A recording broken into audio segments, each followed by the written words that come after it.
קוראים לי רום ברסלבסקי, אני בן 22 בירושלים, ואני אסיר של שרה אל-קודס ג'יהאד אסלאמי. אני כבר שנתיים נמצא פה בעזה.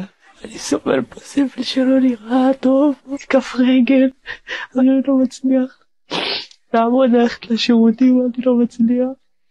נגמר לי האוכל והשתייה. אם לפני כן היו נותנים לי קצת, טיפה, היום כבר אין כלום.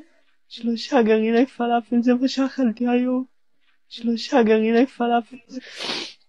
אתמול אכלתי אולי בקושי צלחת אורז.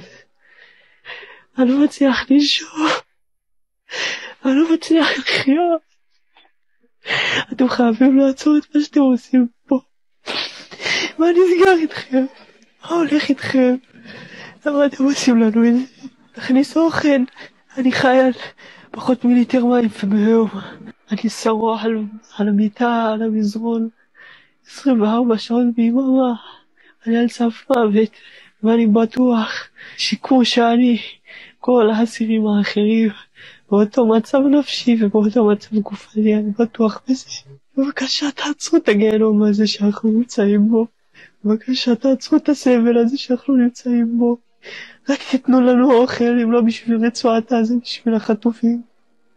בבקשה תכניסו לנו אוכל ושתייה.